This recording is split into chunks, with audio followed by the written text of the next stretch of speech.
Salve amantes de la historia, bienvenidos a una nueva entrega de Cliófilos, un paseo por la historia. Y hoy vamos a comenzar el programa con una cita de Quinto Enio que dice lo siguiente: gracias a sus antiguas costumbres y a sus héroes se cimienta la potencia romana. Y os preguntaréis, ¿por qué hemos empezado de esta manera poco habitual? Pues muy sencillo, es que tenemos un nuevo invitado en el canal, alguien con el que tenemos una estrecha relación, un hombre de confianza, que os presentaremos de aquí a un instante, porque primero tengo que completar el dúo que forma Cliófilos. Voy a llamar a filas a mi compañero y kenturio de confianza, Arnau. Salve, ¿qué tal? ¿Cómo va todo? Pues muy bien, la verdad. me halaga esto de confianza. Tú también eres un optio de los que ya no quedan. Hombre. Pero bueno, tampoco nos dejes aquí en ascuas. Vamos a ver, aquí has dejado un misterio. ¿Con quién hablamos hoy? Bueno, pues hoy tenemos el placer de hablar con un invitado que yo pienso que más que un invitado va a convertirse en un compañero de armas, podríamos decir, porque el programa de hoy va a ser especialmente marcial. Se nos une nuestro Aquilifer. Cuando os digo nuestro Aquilifer os estaréis pensando, ¿pero qué dice este loco? Sí, sí, el Aquilifer de la Legio Secunda Traiana Fortis, es decir, de nuestro compañero de armas en Barquinoriens. Y él viene directamente de los cuarteles de Egipto, donde debe hacer un sol abrasador. ¿Qué tal, Ángel Portillo? ¿Cómo estás? Bien, ¿qué tal? Sabete, amigos de la historia. Pues sí, un poco de calor sí que hace, la verdad. ¿Para qué vamos a negarnos? Como no en estos tiempos no tenemos aire acondicionado, pues la lórica, la verdad, que aprieta. Pero todo hay que hacerlo por el padre de la patria. Correcto, tú firmaste, ¿no? Cuando te enrolaste en la Legión, tú firmaste con lo bueno y con lo malo. O sea que esto es un añadido, esto es una cosa que con el tiempo uno se acaba acostumbrando y la lórica se convierte pues en una segunda piel, ¿no? Pues sí. Además firmé, como ya sabes, por la mejor legión de Trajano, la segunda Traiana Fortis. Por supuesto, es que si aquí hablamos de una legión que puede ser la mejor y la más fuerte y la más potente, pues es la Legio Segunda. También es verdad que es la única en la que hemos servido, entonces tampoco hay mucho con qué comparar. No vamos aquí a desprestigiar a nuestros compañeros de armas de otras legiones, porque seguramente pues tendrán destinos quizá más arduos que el nuestro, porque, a ver, en Egipto se está mejor que en el limes germano o que en el limes de Britania o que en Oriente, que con los persas o con los partos, ¿no? O sea que podemos considerarnos privilegiados, ¿sí o no? Sí, sí, claro que sí, pero yo no vine a Egipto por eso, vine por la Legio, que era. Ah, vale. Perfecto. Oye, Ángel, primero pues bienvenido a Cliófilos. Estamos encantados de tenerte en los micrófonos del programa y los tres también una sección, porque nos vas a traer una sección especial a la que entre todos, las tres mentes pensantes, en este caso Arnau, tú y yo, pues hemos decidido ponerle el nombre de Los Pilares de Roma. ¿Y por qué le hemos puesto este nombre? A ver si nos lo explicas tú un poquito más detalladamente. Pues sí, le hemos puesto los pilares de Roma precisamente porque para saber, tal como ha dicho la frase, ¿no? Gracias a las costumbres salieron los héroes y por eso se cimienta la potencia de Roma, hay que saber quién era en realidad la población romana, cómo vivía la vida, cómo la sentía, cómo reaccionaba entre las cosas, que no era como nosotros. Entonces es darle la voz a la gente corriente, a un ciudadano de a pie, a las amas de casa, a los soldados, ¿no? A un soldado como un individuo dentro de una cohorte, y es cómo esta persona ve la vida y cómo reacciona ante los hechos, que es una manera siempre diferente de la nuestra. Siempre digo cuando hablo de historia que no podemos prejuzgar los hechos del pasado con nuestra moderna manera de ver las cosas. Correcto. Hay que verlas como ellos, y así podremos comparar cómo hicieron ellos las cosas, cómo las hacemos nosotros, e intentar mejorar el futuro, que eso es la historia. Estudiar nuestro pasado para mejorar nuestro futuro. Perfecto, pues vamos a hablar de Roma. Vamos a hablar, como te parece, me ha parecido escuchar aquí, sobre los campesinos soldados, sobre el carácter romano en general del campesino soldado. Entonces, ¿qué os parece si nos calzamos nuestros calzados habituales para ir de campaña? Porque quieras que no, la vamos a tocar de rasquis la guerra, porque estamos acostumbrados nosotros a ir de campaña y a movernos con las legiones. Hoy vamos a hablar un poquito de algo más social, algo más de carácter, como pone el título, como bien indica el título del programa de hoy. Entonces, Arnau, ¿qué nos ponemos hoy? Bueno, yo creo que para hacer un poco de adaptarnos, como hacemos siempre, al calzado de todo lo que hablamos, realmente si hay un calzado que se identifica claramente con los ciudadanos romanos, aquellos que son civiles, luego también los militares, pero bueno, tampoco nos vamos a meter, son los calquei. Así que, ¿Vale? calzaos los calquei y acompañadnos. Bueno, pues vamos a dar inicio al programa de hoy y Ángel, como si estuvieras en tu casa, los micrófonos son tuyos, ilústranos y nada, que Fortuna esté de tu lado, que ya algo me dice a mí que esta sección, tengo un pálpito, esta sección tiene muy buena pinta, seguro que a nuestros oyentes les va a encantar y seguramente que te vas a convertir en un habitual de Cliófilos. Adelante, amigo, y Fortuna. Sí, sí, yo ya sabéis que yo tiraré adelante siempre porque soy Aquilifer y el Aquilifer es el más aguerrido de todos los legionarios.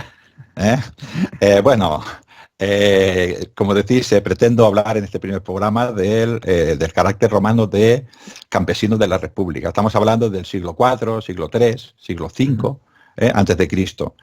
Y pues bueno, para entender cómo creció Roma y cómo veía estas personas la gente, ¿no? Cómo veía esta gente la vida. Bueno, pues este era un campesino con un espíritu práctico, que nunca se fue un desarraigado de la tierra, siempre respetó sus fiestas religiosas, defendía bien sus intereses, era bastante cabezón, la verdad, y perseverante, y cuando era preciso era un soldado, embravecido y endurecido y apasionado. Tenía una vida bastante sencilla, para él el arte era un lujo. ¿Para qué quiere lujos en el campo? El campo lo que necesita son manos fuertes y trabajo constante, ¿no?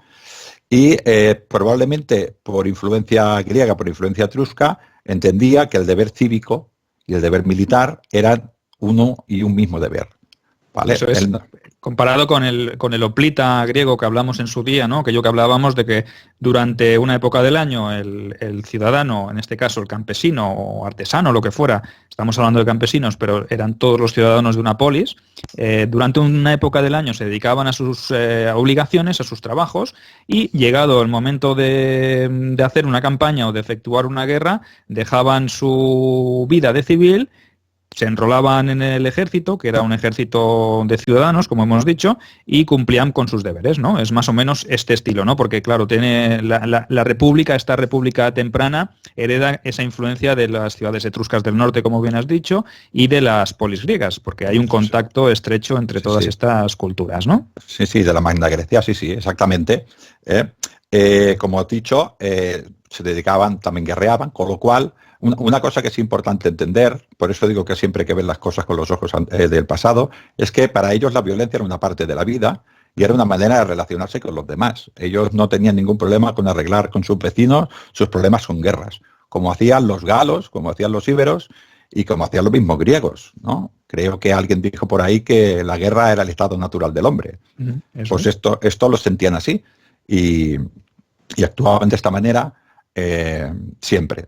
Por eso no lo podemos confundir con ahora. Ahora no aceptamos la violencia. La violencia sería el último recurso de la persona incompetente. Eso es. Gran frase. Esta no es mía, no es propia, es de un tal Asimov. Pero bueno. Perfecto. Pero se ajusta, las has clavado y las has metido en el momento idóneo para que nuestros oyentes entiendan que realmente nos reiteramos en lo que tú has dicho al principio, ¿no? Que hay que ver estos programas y cuando hablamos sobre la historia de Roma o de las culturas del mundo antiguo, pues hay que verlo con los ojos de los hombres que estaban en aquel momento, porque si lo juzgamos o lo pretendemos juzgar desde un prisma del presente, obviamente hay muchas cosas que no las comprenderíamos y que nos parecerían una barbaridad. Entonces, a partir de eso, yo creo que lo que vamos a explicar y lo que explicamos siempre nosotros, aunque lo expliquemos con esta pasión, no significa que nosotros estemos de acuerdo con cómo se hacían las cosas con un prisma presente, sino que se tendría que ver todo desde el momento en el que esa gente lo vivió. Y eso es lo importante de todo esto, el enfoque que le damos. Muy bien, es que es exactamente así, ¿no? Pero es otra cosa, por ejemplo, que es exactamente lo que estás diciendo, ¿no? La mentalidad de esa época era del campesino soldado, pero no de un campesino por un lado y un soldado por el otro. No, era un soldado campesino. Para él era el mismo oficio, cavar la tierra que irse a la guerra. Era exactamente lo mismo, no entendía la vida de otra manera que esta. Esto nosotros no lo vemos así. Para nosotros un militar es un militar y un campesino es un campesino, ¿no? No, él era exactamente lo mismo. tenía planificado su año y tocaba hacer una vez cada cosa, pero era para él exactamente lo mismo, ¿no? Como campesino, ya lo sabéis, tenía una tarea que era inaplazable, porque las estaciones ya sabéis que no esperan, las estaciones vienen y la vida, la tierra tiene un ciclo y este campesino pues se adaptaba a ese ciclo. Y aquí esto explica un poquitín la religiosidad que tenían, porque él planificaba, él plantaba, él trabajaba, él hacía su esfuerzo, pero una vez que hacía todo eso, tenía que esperar a que saliera, a que germinara. Y todo esto se podía ir al traste con una tormenta, con inundaciones, con fuerzas de la naturaleza que él no entendía y que no controlaba y que no sabía qué pasaba y no sabían por qué venían y que intentaba controlarlas. Y por eso recurría a la superstición, a la magia y a la religión para controlar todo esto. Que, bueno, él intentaba controlarlo y por eso nosotros tampoco lo vemos así, porque entendemos muchísimas veces cómo va la naturaleza. Ellos no lo entendían. Hostia, es que imagínate que ellos supieran por qué se provocaba un terremoto o por qué había una inundación, que tuvieran un sistema de predicción de lo que serían las lluvias, como tenemos nosotros a día de hoy. Es que a nosotros nos parece muy, muy sencillo esto, ¿verdad, Ángel? Hoy vemos el telediario y sabemos si mañana va a llover o si podemos ir a la playa porque va a hacer buen tiempo o si se acerca un fenómeno meteorológico catastrófico, tenemos tiempo para hacer una evacuación. Exacto. Esta gente, ¿cómo podía predecir esto? Claro, se lo comía con patatas. Claro, tú piensas, a lo que digo de pensar, ¿no? Tú eres un ciudadano que está allí, llega la primavera y los patos van para el sur. Eso es. O para el norte. Y tú no los ves bajar ni subir. Tú te preocupas. ¿Qué pasa? ¿Qué me está pasando con el tiempo? Pues todo esto, pues ellos intentaban protegerse de todas estas cosas que ellos veían que ahora nosotros no vemos y miedos que ellos tenían que nosotros no tenemos. Esto hay que entender siempre, por eso cuando a veces vemos la superstición que tenían y nos hace un poco de gracia, pero no, tienes que ponerte en su piel y en sus miedos, no los nuestros. Claro. Entonces, bueno, como campesino, para seguir, ¿no? La rutina era la ley de su vida, porque ya él hacía araba, sembraba, esperaba la germinación, esperaba las lluvias, luego venía su época de recogida, luego pues tenía que ir a la era a separar el grano del trigo, luego tenía que almacenarlo, y todo esto era a su ritmo, ¿no? Entre el siembra y la recogida, pues normalmente iba a guerrear. ¿Por qué guerreaba? Pues para más tierras. El campesino, ¿para qué iba a guerrear? Pues para tener más tierras, para expandirse, para tener más pasto para sus animales y para tener más tierra para sus descendientes. Y sus vecinos hacían lo mismo que ellos. Claro. Y esa era la manera, esa era su vida. Y esto lo entendía así la vida. Así que la vida del campesino sencillamente era la vida de la tierra. Todos hemos oído hablar de romanos que se dedicaban a la política, pero siempre se dedicaban a la política en estos tiempos, era para conservar sus tierras y para luchar por sus tierras.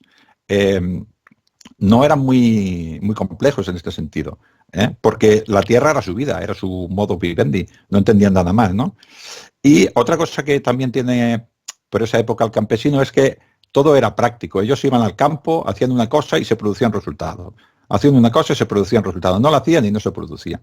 Con lo cual, todo su conocimiento era basado en la experiencia. No era como en las poligriegas, que uno se ponía a pensar y divagaba. No, este hombre iba al campo, hago esto, sale. No hago esto, no sale. No se complicaba más la vida, ¿no?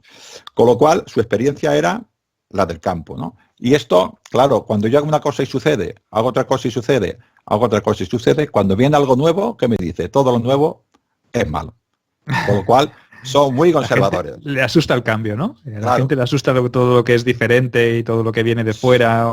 Es que, ¿no? Claro, le llega la primavera, le llega no sé qué. Ellos ven que las cigüeñas van hacia un lado, las otras van y eso lo ven cada año.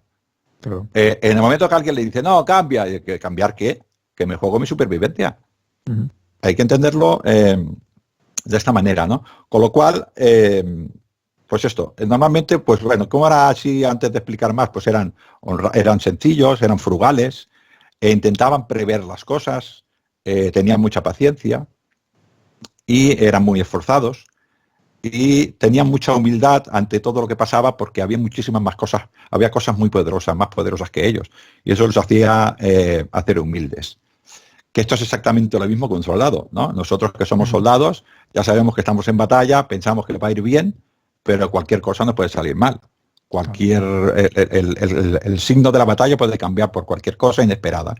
Y pues o sea, que eran disciplinados también en el campo como lo eran en el ejército, ¿no? Ellos sabían que a tal hora había que hacer tal cosa, en tal estación había que hacer tal cosa, hacían trabajar. Ellos mismos trabajaban, ¿no? Supongo que aunque tuvieran esclavos, ellos tenían que trabajar la tierra también porque, como tú bien dices, tenían esa experiencia que les había enseñado la vida, ¿no? Entonces, esa disciplina que tenían a la hora de formar en un campo de batalla era la misma que tenían en su día a día, porque como has dicho antes, el campesino y el soldado era una única profesión. Claro, era lo mismo. Con lo cual, el campesino, soldado, cuando llegaba al ejército, ¿qué tenía que hacer? Pues tenía que ser albañil, tenía que ser zapador, tenía que abrir caminos, tenía que construir muros, que era lo que hacía en su campo. Claro.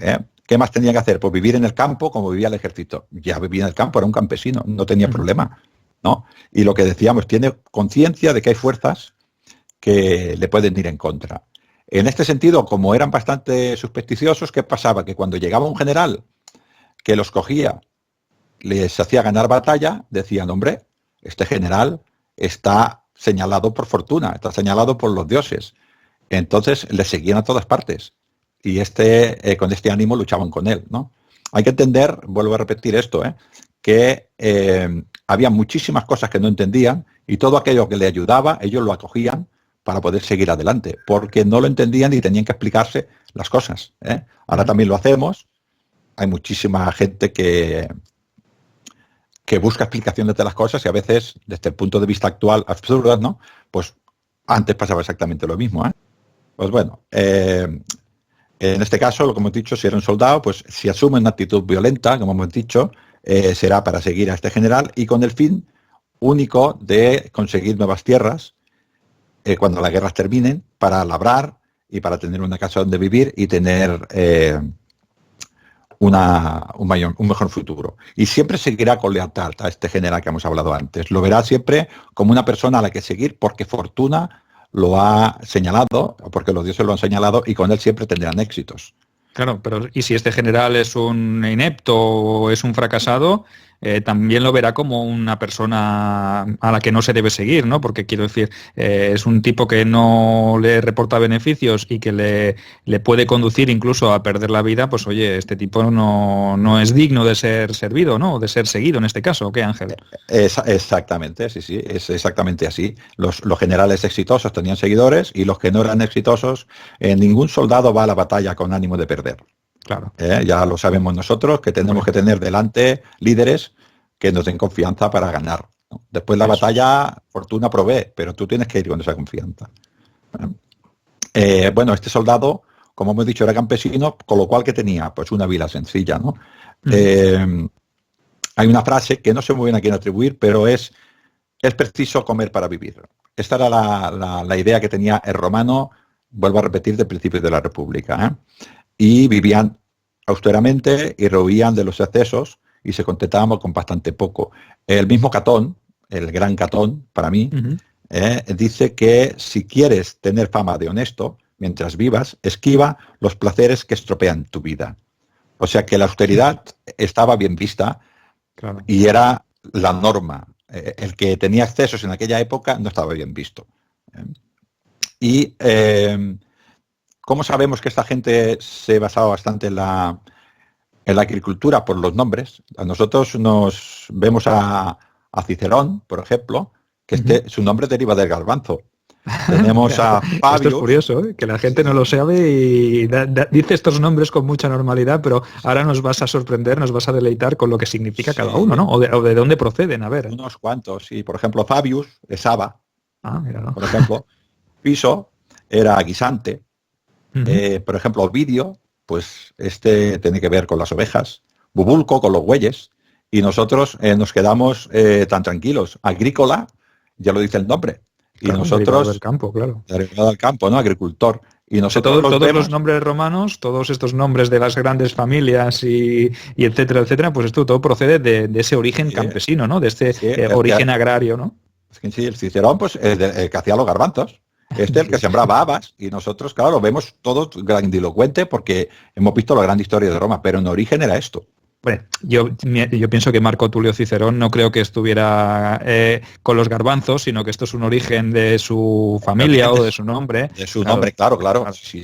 Eso que lo entiendan nuestros oyentes, ¿no? Que no me imagino yo a Cicerón entre tratado y tratado removiendo los garbanzos, ¿no? A este no, pero por ejemplo Catón, en su historia, creo que se llama Historia Natural, o de estos libros que escribió, presumía de que sus güeyes vivían más que los demás. Estamos hablando de Catón, ya siglo III. O sea que estos hombres sí que bebían, eran así parcos y venían todos de la agricultura. Y además en esa época había pocas variedades en esa época. Luego Roma exportó de todas partes y fue una gastronomía. El gran Cayo Mario también era un hombre que había estado, que procedía un poco de la faceta o de la digamos, escala más humilde de la sociedad romana, porque era un provinciano, venía de fuera de Roma, ¿no? Venía de Arminium, ¿no? Era. Y de campo. Y era de campo, un hombre de campo que estaba, su familia tenía posesiones y yo me imagino que él de joven estaba vinculado siempre a la tierra y bueno, pues que en este caso, pues como veis, los grandes hombres, los que nosotros los ponemos como grandes generales o que participaron en las grandes batallas, pues también tuvieron su origen en agrario, por decirlo así, ¿no? Sí. Es el origen de Roma. El origen de Roma es el campesino republicano. Lo que decía, poca variedad. Ya sabemos que cuál era la base de la alimentación romana. El trigo, ¿no? El frumentum. ¿Qué tenían también? Diré así unas pocas cosas para que veamos que tampoco tenían una exageración, ¿no? Tenían por la viña, evidentemente el vino, el olivo, el aceite, que vamos a decir, si eso es el Mediterráneo. El olivo, el aceite y el vino es del Mediterráneo. Eran muy veganos, ¿no? Casi como yo. Eran bastante veganos, sí, eran bastante veganos, sí, es verdad. Sí. Pero la carne supongo que sería también un bien privilegiado para según qué gente y en momentos determinados, porque los animales se necesitaban también para tirar, ¿no? Eran animales de tiro para trabajar en la tierra. Los burros, los mulos y los bueyes, pues eran básicamente animales de tiro. Comerte a tu máquina de labrar es un poco complicado. Pero bueno, también criaban... No, ellos no se dedicaban mucho tampoco al ganado como ganaderos, ¿no? Eran más bien campesinos, pero claro, dentro de la granja siempre hay tus animales, tus gallinas, siempre lo hay. Pero no era, igual que también había caza, pero no era su principal opción, y también había pesca, pero esto no era su base, era básicamente el trigo, sí, los cereales, y los burros y los mulos para carga. Los caballos los utilizaban un poco para la guerra, y un poco para lo que más les gustaba a los romanos, que era el circo. Las carreras, ¿no? Y los bovinos, los bueyes, pues era muy importante porque eran la máxima, los tanques de aquella época, los tractores. Incluso al que mataran buey, pues era condenado a muerte. Eran muy importantes, ¿eh? Hombre, pero para los sacrificios también se utilizaban los bueyes, ¿no? Los bueyes, claro. Eran los animales que se usaban en sacrificios, que tenían ese hálito un poco más sagrado, ¿no? Claro, si tú dices mataban un buey, pues dices, bueno, mataban un buey. No mataban un buey, mataban a su herramienta para labrar el campo. Y claro, ellos se lo sacrificaban a los dioses. ¿Qué más podían hacer que eso? Hay que verlo así, no como un animal, no. Este era el que labraba el campo, este era el que tiraba adelante a ese campesino ese campo, y ese se lo daba a los dioses para tener buena fortuna. Así es como hay que verlo. Muy bien, muy bien. Bueno, también tenía, por ejemplo, la apicultura, ya por último, porque era la apicultura, la miel servía para endulzar y también para conservar. Hay que tener en cuenta que en aquella época conservar los alimentos era básico, para tener un buen futuro. Cuando llegaba enero, los campos no daban nada y había que tenerlo todo preparado antes. Y la miel y el aceite se utilizaban mucho para... Qué fácil es la vida con la nevera, ¿verdad? Jolines. Sí, es verdad. Bueno, en Egipto no tenemos neveras, ¿eh? Estamos en Egipto, claro. Imagínate conservar las cosas en Egipto, ¿no? Si ya era difícil en Roma, imagínate en Egipto, ¿no? Pero sí que es verdad que estamos muy acostumbrados a las comodidades de la vida moderna, pero no nos damos cuenta de estas cosas tan básicas que hoy nos estás nombrando y que más de uno de nuestros oyentes estará diciendo, ostras, es que los romanos también se las tenían que ingeniar para sobrevivir, como has dicho antes, ¿no? Tenían que buscar la manera de conservar estos alimentos, no sacrificar sacrificar los animales y comer carne como se puede comer hoy en día. Entonces, claro, son muchísimas cosas. Oye, me está gustando mucho esta sección, Ángel? Estoy disfrutando mucho con ella. Bueno, espero pasar la prueba. Seguro. Sí. Bueno, otro tema, esto es cuanto hemos tocado. Antes ya hemos hablado del tema religioso, ¿no? Ellos te intentaban explicar su universo como podían. Y como todas las sociedades, ¿no? Como todas las sociedades, todas las realidades las creamos nosotros, las realidades sociales. Nosotros tenemos una que creemos que es la mejor, o no, pero es la que tenemos, y ellos se creaban la suya, ¿no? Y estamos muy acostumbrados a pensar en el Olimpo, en Júpiter, estos todavía no habían llegado a esta complejidad. Ellos no tenían cosmología, ellos no explicaban cómo se había creado el universo. Hablo de esa época, ¿eh? Ni tenían mitología de relación entre dioses, ni teología. Ellos tenían dioses dedicados que se llaman dioses indígenas o indigetes, que eran dioses propios, y cada dios tenía una función. El de la siega era un dios, el otro dios, el otro dios. Y ellos había que adorar a un dios para la siembra, pues lo adoraban. Había que adorar a un dios para la viña, pues lo adoraban. Después, más adelante, fueron adoptando y todo esto se complicó bastante ya a final de la República y en el Imperio, no digamos.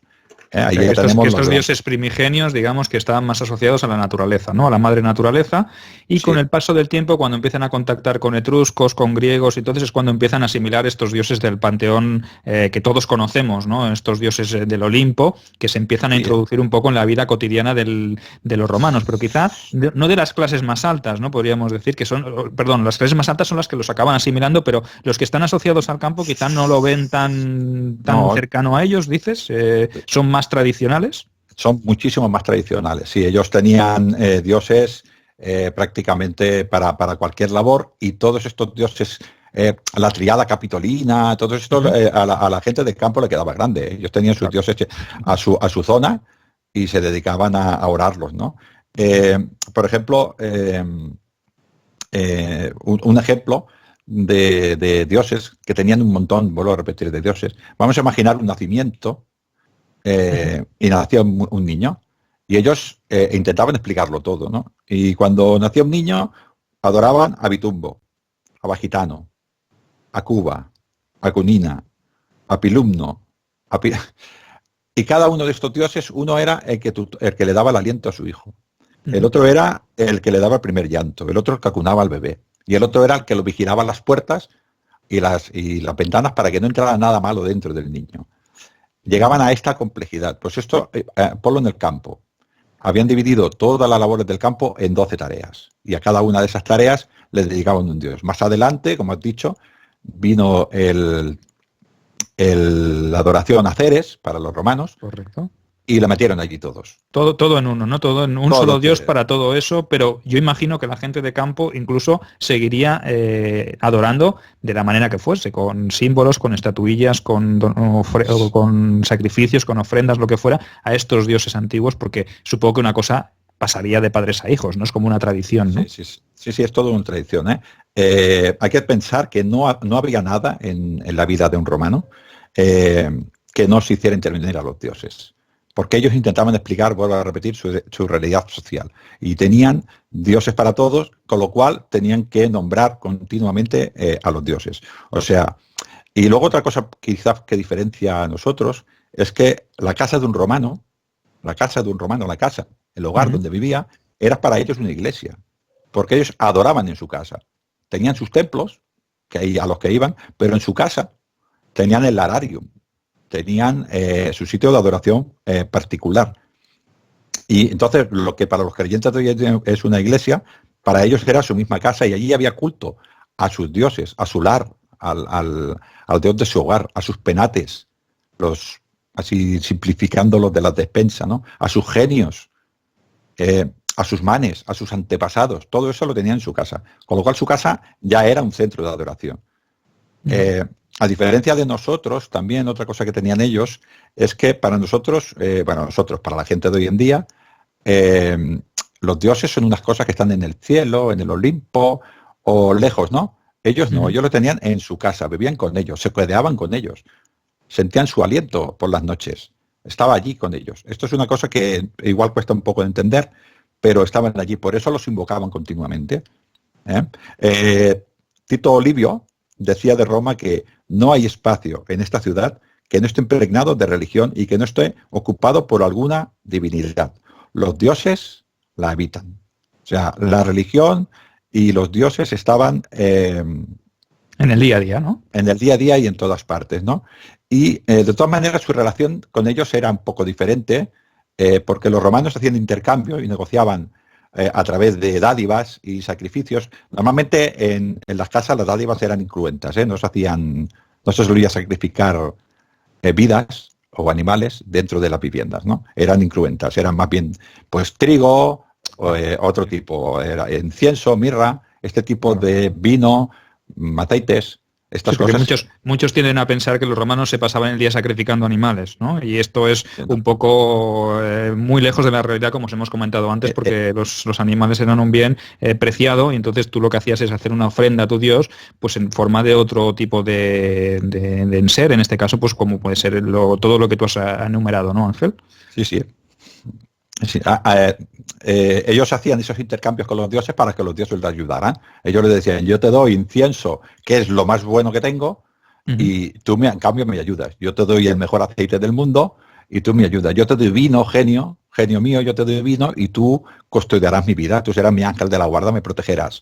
Y esto era su manera de relacionarse con los dioses. No era... No es como la actualidad, era de aquella manera, ¿no? Y luego, otra cosa también era, como eran tan conservadores y lo veían en la naturaleza, que una cosa pasaba tras de la otra, los ritos te tenían que hacer siempre correctamente y cuando correspondía. Para ellos no hacerlos bien era sinónimo, se estaban jugando a la supervivencia si no lo hacían bien. Porque si no hacían bien el rito, ellos extrapolaban y decían, luego fuera no pasarán las cosas como tienen que pasar. Si ellos se equivocaban en un rito, lo que hacían era pedir perdón al dios correspondiente o la deidad correspondiente y volver a empezar el rito. Y hacer propósito de, bien, me he equivocado, no te ofendas, no me hagas daño. Y lo que, a ver si puedo explicarlo bien, lo que los romanos hacían con los dioses, sí que los adoraban y los honraban, pero se los querían atraer. Querían, yo te doy y tú dadme a mí. O sea, no era una especie de negocio, ¿no? Un negocio. Sí. Yo te doy algo, pero para que a cambio me des otra cosa. Claro, era esa voluntad de que cumplieran sus deseos a un precio. Todo esto es un negocio, es como una especie de contrato religioso, podríamos decir. Bien, por eso es una relación tan pragmática, ¿no? Ellos no tienen lo que hablábamos antes de cosmología. No, yo te doy algo que te gusta y que a mí me supone un sacrificio. Dar trigo suponía un sacrificio, y tú a cambio, como sé que te gusta el trigo, pues me das más. Muchas veces ellos ya pedían para que los dioses los dejaran un poco tranquilos, ¿no? Dice, yo ya me he velado por mi futuro, tú dedícate a tus cosas y que no me pase nada malo. No era tanto por ayuda, sino para que no le molestaran, ¿no? Para calmar la cólera, ¿no? Por si acaso si había algún indicio, como eran supersticiosos, imagino, ¿no? Ellos eran para apaciguar la cólera de esos dioses, y estos sacrificios se hacían por esto. Sí. Ahora que me acuerdo, hoy estamos en los idus de diciembre, ¿no? Estamos el día 13, idus de diciembre, ¿no? Pues hoy creo haber leído en un libro no hace mucho en el que hoy se celebraría el natalicio de Tellus, de la diosa de la tierra. Y ¿qué hacían ellos? Pues lo que, como os he dicho antes, para ellos los dioses convivían del uno con el otro. Pues hoy lo que se haría es sacarían triclinos al templo de Tellus, se sacaría una imagen de la diosa y se tumbaría en uno de esos triclinos, y allí se ofrecería un banquete para que la diosa tierra, para que la tierra, la diosa madre de la tierra, nos diera prosperidad y fertilidad para el año siguiente. Y lo hacían con ellos allí, y hacían un banquete allí. La gente se purificaba con laurel y iba como si fuera un banquete, y allí tenían a los dioses. Allí tenían una imagen de la diosa, porque la religión la vivían diferente, era cotidiana. Los dioses paseaban por Roma y los dioses los tenían en casa. Esto ahora sería un poco impensable porque no lo vemos los dioses así. Claro, nos llamarían quizá un poco fanáticos, ¿no? Por el que hiciera estas cosas lo llamarían radical o fanático en este sentido, porque no teníamos el mismo concepto. Es que hay que verlo desde los ojos del romano de ese momento, y que todo el mundo lo hacía. Es que cuando todo el mundo hace lo mismo, obviamente, pues se crea cierta normalidad. Hombre, hoy en día, como lo haría unos cuantos, pues sería siempre mirarían, mira qué tonterías está haciendo, por ejemplo. Hay que tener en cuenta también que desde su punto de vista, ellos empezaron en el siglo V siendo una ciudad que apretaba a las demás y 200 años más tarde conquistaban ya parte del Mediterráneo. Hombre, pues esto seguro que funcionaba. No tenía ninguna duda. Sí. A mí, yo hago esto y me funciona. Tú haces otra cosa y no te funciona. Pues tú sabrás qué haces con tus dioses. Yo con los míos me va de coña. Oye, una cosa, Ángel. Si te parece, pasamos al tema de los muertos, porque a mí me encanta el tema de los muertos. Y yo pienso que es un tema que es muy interesante y que a nuestros oyentes les va a encantar. ¿Qué te parece si lo iniciamos? Sí. Bueno, y hablando de muertos, yo no sé si Arnau está ahí. Arnau, ¿estás ahí?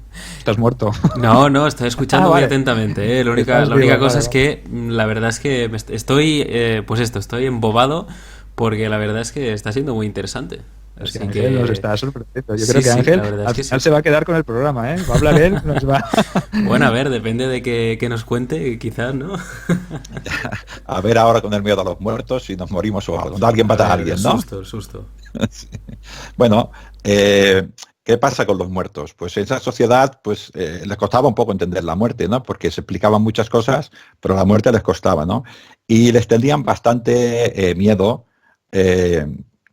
y las armas de los muertos las consideraban bastante peligrosas y maléficas. Yo creo que es bastante influencia de etruscos también, ¿no? Pero bueno, con los etruscos, todo el tema de los... Yo siempre intento huir un poco del tema de la monarquía porque es todo bastante mítico y sacar cosas muy concretas de ahí es complicado, ¿eh? Entonces, bueno, ellos les tenían bastante miedo y es tanto así que en su casa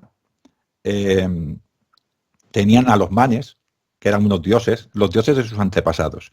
Y ellos directamente les ofrecían cada vez que comían y en cada rito ofrecían a sus manes sacrificios, vuelvo a repetir, incruentos, para calmar y para que estuvieran contentos, para que no tuvieran rencor y se volvieran malos y les trajeran malas cosas, mala fortuna a la familia.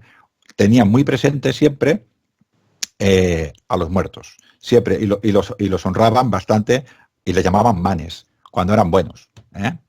Cuando no eran buenos, eran lemures, larvaes. Y entonces les tenían miedo, ¿no? Entonces a que se les aparecieran por la noche, les trajeran alguna desgracia. Entonces se les honraba de esta manera para apaciguarlos, como hemos dicho antes. Y aún así, aunque se les apaciguaba, había una fiesta bastante conocida, que era la Lemuria. Ellos tenían muchas fiestas a los muertos porque realmente les tenían miedo. O sea, ellos cuando enterraban a un muerto, todo lo que tiene que ver con el rito de los muertos, todas estas alabanzas que les hacían, todas las plañideras, todo ese honor que se le hacía al muerto, era para que estuviera contento porque les tenían miedo. Ellos querían hacerles, oye, mira qué bien te enterramos para hacerlos inofensivos para con los vivos. Todo esto era así, ¿no? Y, por ejemplo, un ritual que yo siempre me gusta mucho ver, que era el de las Lemurias, ¿no?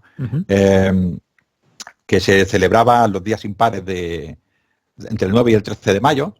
Cada día impar se celebraba. ¿Y qué hacía el padre? Porque veamos cómo era el ritual. Además, contado así, hasta da un poco de... actualmente... Un ritual casero, que se hacía cada pater familias lo hacía en su propia casa. Hoy en día alguien se asustaría y todo, ¿eh? Es como esto de... Sí. Este hombre se levantaba por la noche, pero con negra noche ya, ¿no? Iba desnudo por su casa para tocar el suelo, que esto era una cosa muy importante, ¿no?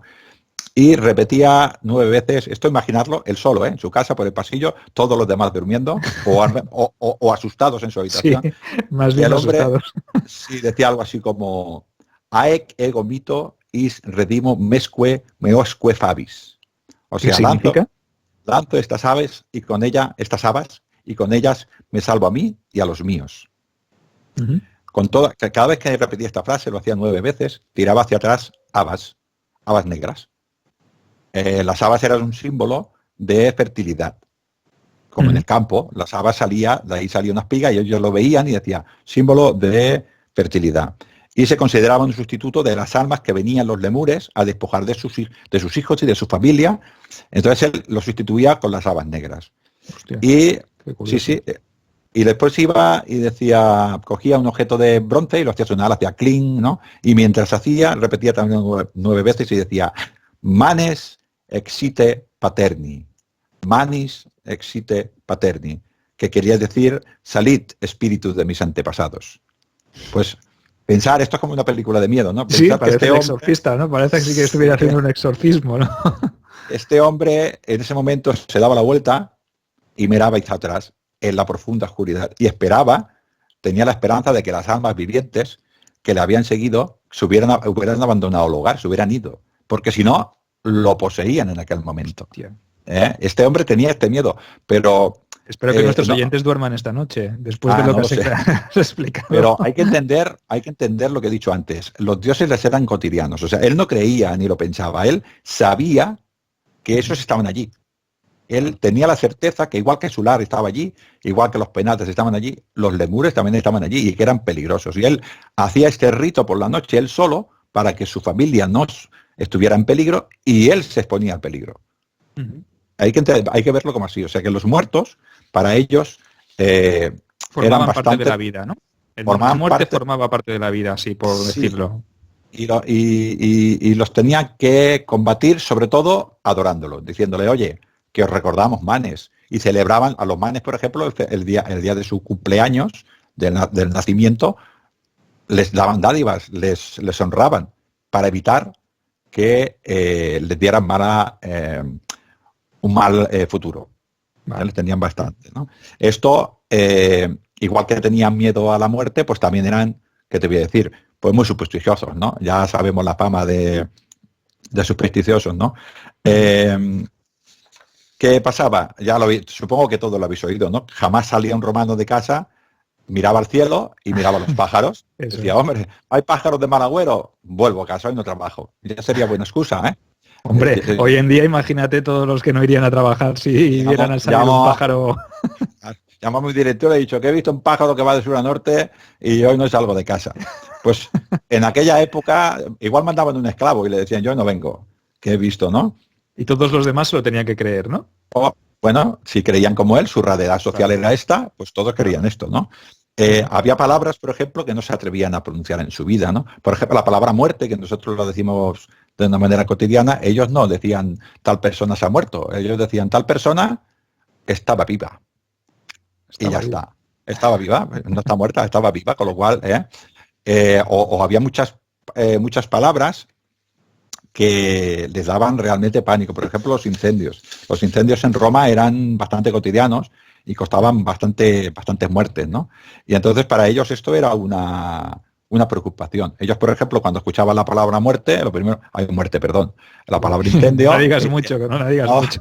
Que me vienen los lemures. Si la dices 3 veces delante de un espejo, igual pasa. Se aparecerá un lemur esta noche. Pues ellos cuando escuchaban la palabra incendio en la mesa, pues tiraban agua debajo de la mesa.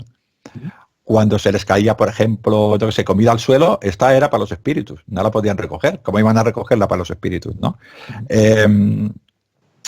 Por ejemplo, creo que es el Sacristón de Petronio, en el que él explica una cena en la que las personas van a los triclinios y se van a sentar, y aquellos están pues hablando, charlando, y el amo de la casa dice, hombre, están tan ensimismados en lo suyo que voy a tomar la precaución de poner un esclavo en cada triclinio de estos que les recuerde que se tiene que poner con el pie derecho.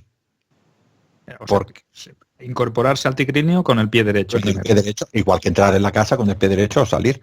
Esto eran muy supersticiosos en este aspecto. Otra cosa que nos pasa a nosotros, los militares, te lo digo porque yo lo he visto, y tú también, como soldado, es que somos muy valientes en el combate. Pero ¿qué pasa cuando le damos de comer al pollo sagrado y no se come la comida? Ahí no combate nadie, porque eso es mal agüero.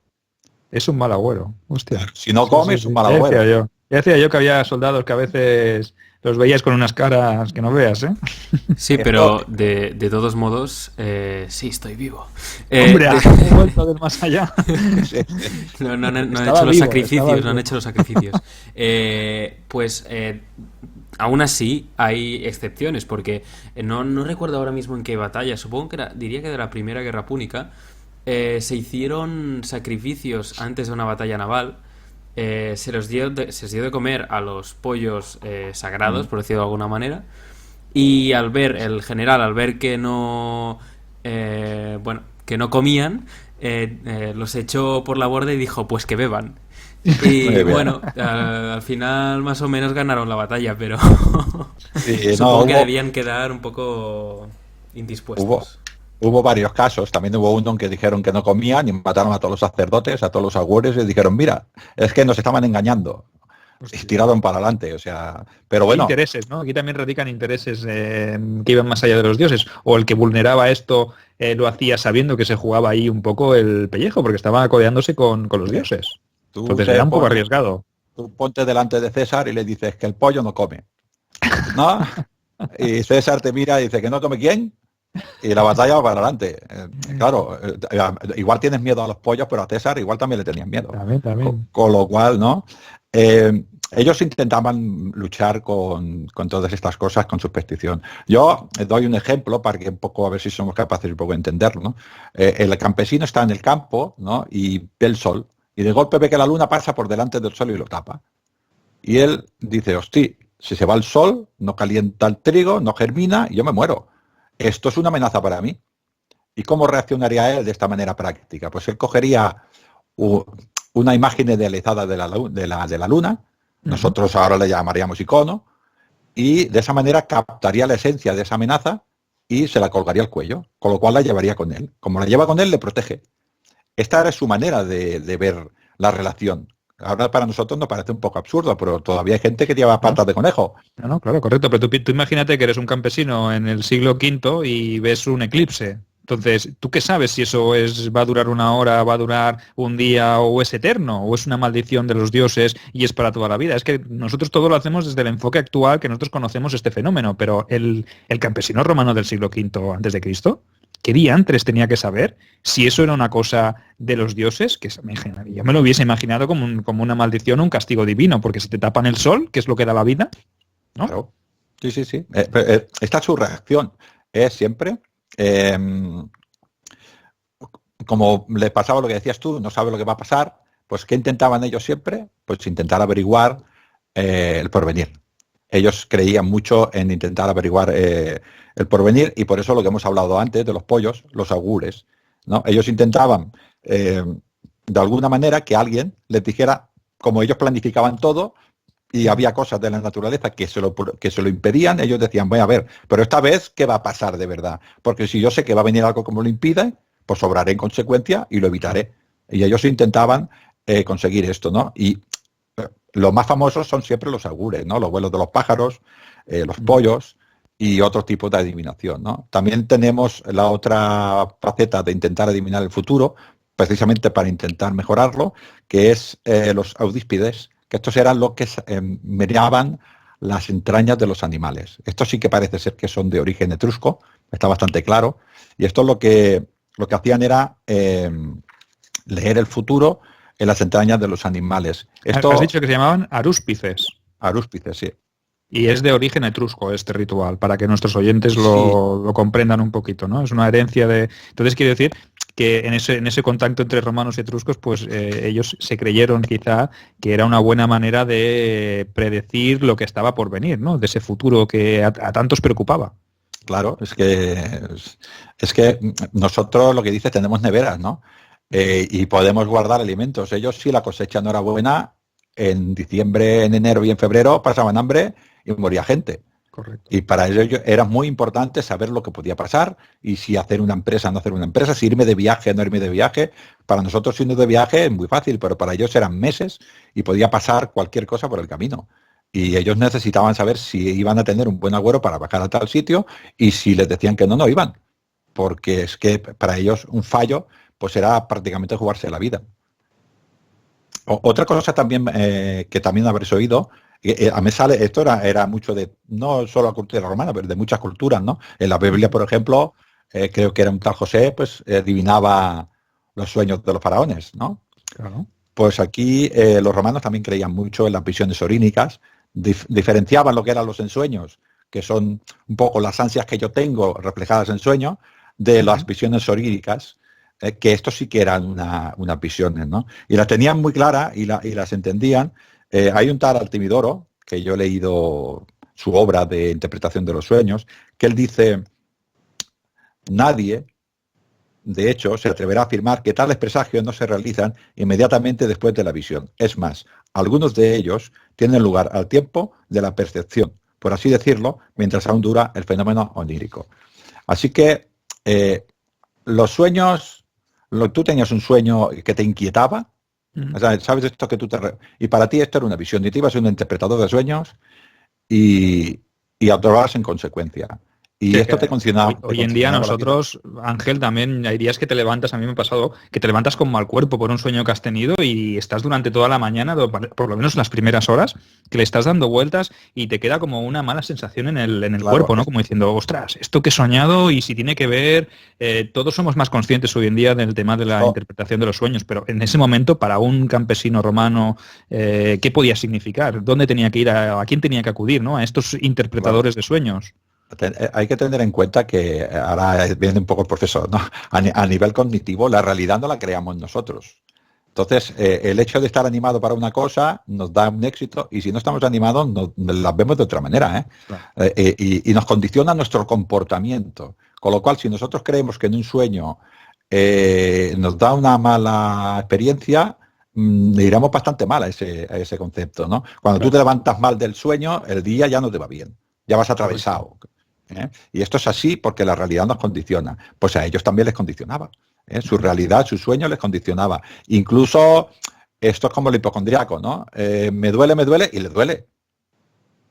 Y en verdad le duele, porque claro, se cree que le está doliendo. Pues ellos, uy, que me muero, y se muere. Hay que tener conciencia que las mentes condicionan el comportamiento y la realidad la hacemos cada uno de ellos.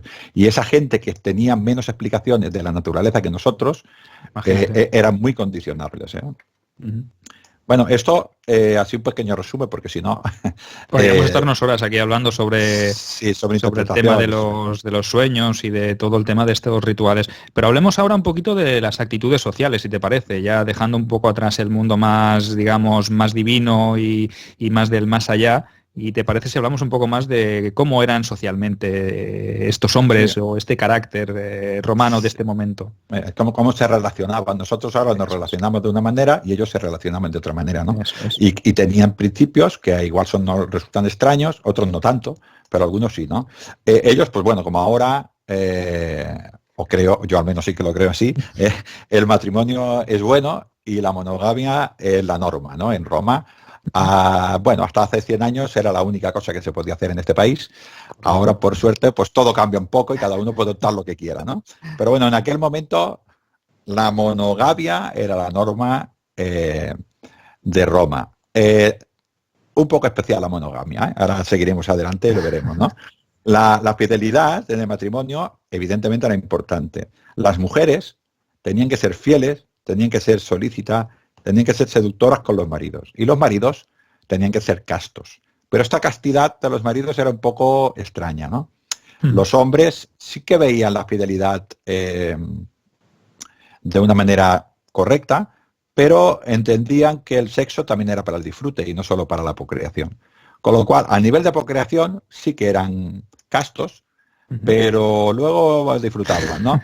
Con lo cual ellos se iban, por ejemplo, a las prostitutas. Y para ellos esto ellos no consideraban eso. No era hacer un salto esto, no era poner los cuernos para los romanos. No, porque ellos iban a una prostituta. ¿Las prostitutas qué eran? Nada. Claro, por la condición que tenía esa prostituta, no era como... Claro. Al no estar a la altura de una mujer libre, de su esposa, socialmente ni en todos esos aspectos, pues ellos no consideraban que les estaban haciendo el salto, ¿no?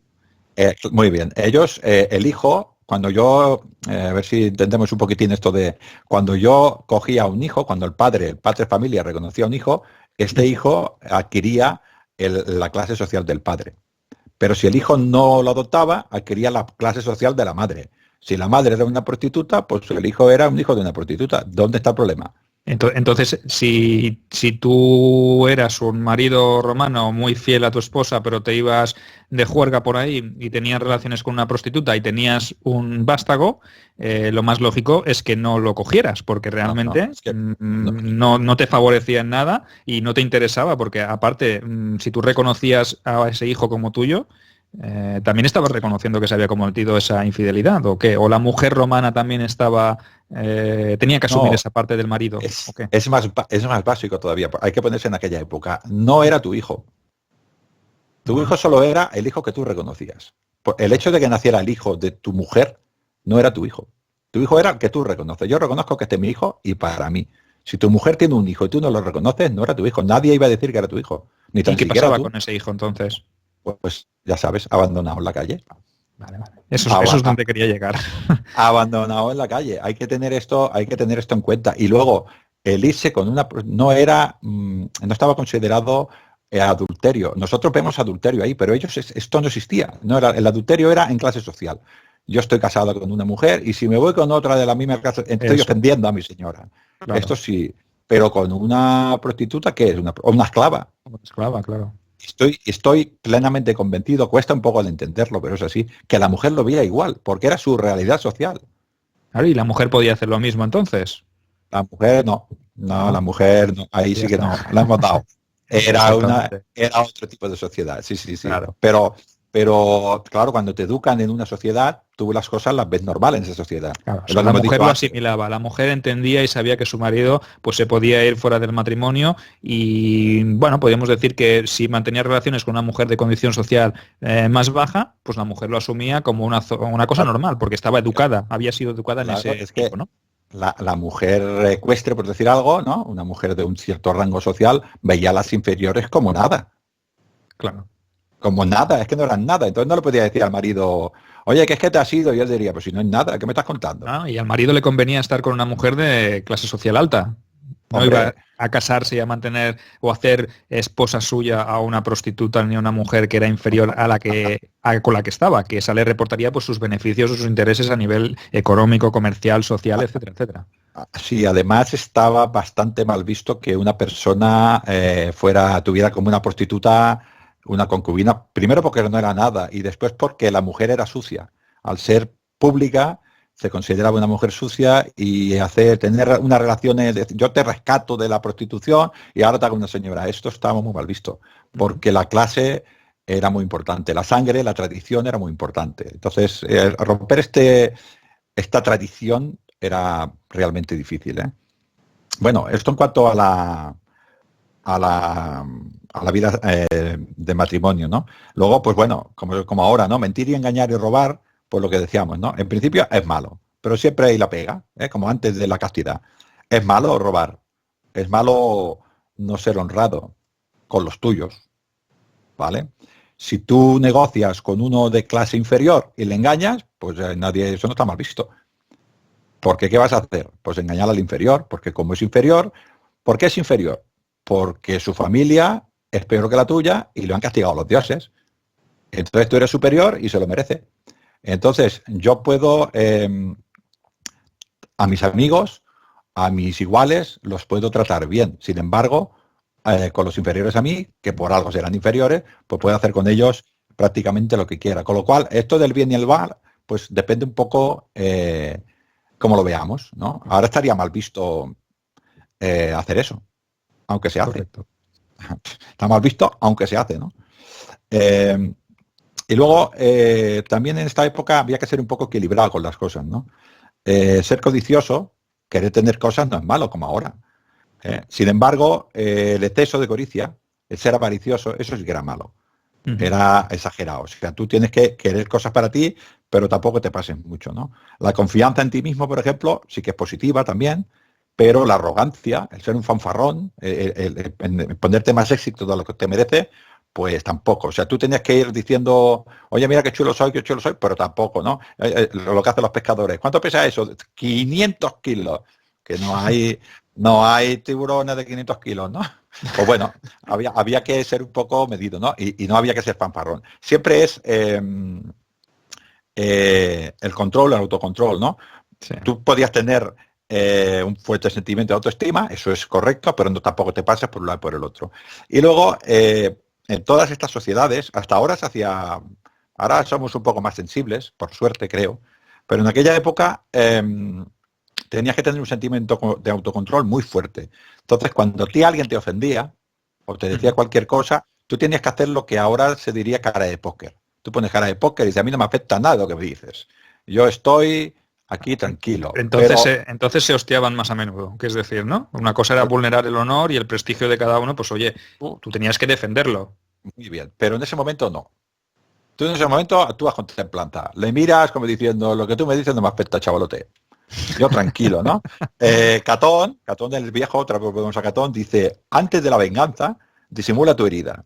Quien esconde sus odios puede herir a quien quiera. Así que tú... O sea, lo que viene siendo la venganza es un plato que se sirve frío. Muy bien. Y hace mucho frío en Germania. Con lo cual... puedes hacer daño. Había que tener este tipo de actuaciones, ¿no? Por lo cual, como hemos dicho, que hay que tener control, la embriaguez pública, el ser un borracho públicamente no estaba bien visto. ¿Por qué? Porque borracho no puedes controlar tus instintos. Tú tienes que poner esa cara de póker. Tú acabas de defender a mi madre, yo me callo, pero cuando salga ya verás tú los esbirros míos que te van a hacer.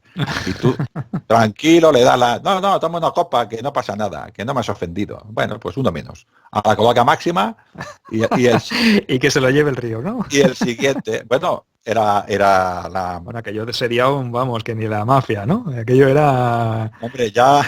Un cementerio. Un día, si quieres, un día ya hablaremos sobre si venga, puedo seguir en esta sección, ¿no? Sobre los barrios bajos. Solo por eso, Ángel, te renovamos. Sí, ya hablaremos sobre los barrios bajos y lo peligroso que era salir por Roma y los bien acompañados que tenían que ir los prohombres de Roma y las clases un poco pudientes. Esto de salir andando por la calle, si no ibas con tus buenos esbirros, no paseabas, ¿no? Mira, todos supongo que habéis, bueno, todos, me imagino, Escipión, que iba con los amigos, que decía, acompañado de los amigos, que eran clientes, que le llamaban a otras partes. Claro. Iban a todos lados, eran hijos de clientes, de gente de bien, que él cada vez que salía a la calle se encontraba 50 o 60 y con él lo acompañaban. Hombre, que Roma era, vamos, nada que envidiarle al Bronx en sus buenos tiempos. No. Y ya por último, porque ya se nos alargará, supongo, pues bueno, ya las dos últimas cosas pues sería el preocuparse, por ejemplo, de tu entorno, pues era bueno, preguntar por las cosas, por tu familia, por tu amigo, era bueno. Pero esto, preguntar, por saber, no por chismorrear, no por ser costilla, no, es, te va bien, te encuentras bien, te hace falta algo, este tipo de ofrecimientos era bueno, pero ¿qué le pasa a Pepe? ¿Que se ha ido con...? No, esto no estaba bien visto. O sea, para ofrecer algo, ¿no? Con voluntad de ayudar.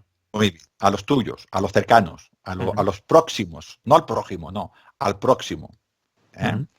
Ayudar evidentemente a tu familia, a tus viudas, si tu hermano por desgracia ha muerto en la guerra y su mujer y sus hijos, pues tú los atraes a tu casa y eso estaba perfectamente bien visto. Pero si esto era una ciudad un poco lejana y allí habían muerto todos los hombres y quedaban mujeres e hijos, tú por aquello no te preocupabas, no eran tu problema. Claro. A ti te da igual, es que ha habido un incendio y han quedado, y estos no comen, pues que se mueran.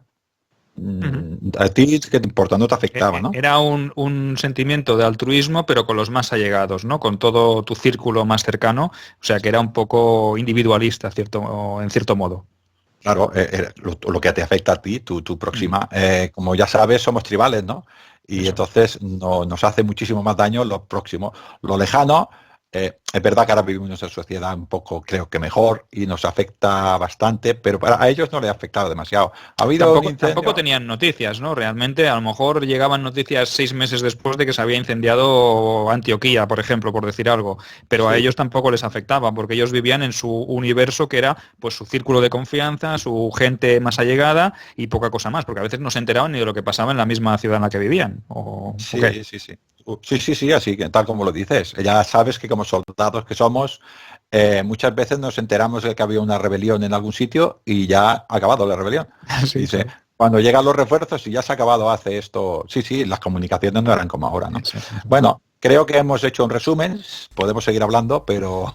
Podríamos seguir, sobre todo Arnau podría seguir hablando, que nos ha pegado hoy aquí una chapa que no veas, Arnau hoy no nos ha dejado hablar casi, Ángel. No, pero ha sido muy interesante, realmente, o sea, si no he hablado tanto es porque estaba escuchando atentamente y ha sido realmente interesante. O sea, yo creo que al margen de que haya quedado más o menos largo, que esto sí, bueno, ya como siempre decimos, ¿no? Los que nos piden más tiempo, esto va para vosotros, pero yo creo que ha sido muy interesante. Y yo, al menos por mi parte, le doy el súper aprobado a pero no nos tenía que traer no nos tenía que hacer una ofrenda en forma de denarios, Ángel, para quedarse. Pero hay que disimular un poco, hombre. Hay que disimular. Vale, eso ya... Esto lo tenemos privado, que hablar, ¿no? Después en producción. Ahí, ya sabes que el soborno con el Optio, yo quiero unos días de fiesta, ya hablaremos con el Optio. Sí, esto vamos a tener que... Ahora para Saturnalia quiero volver a casa y... No, encantado. Yo también tengo que decir lo mismo, Arnau. A mí, sin duda, he disfrutado muchísimo. Me ha gustado mucho la temática.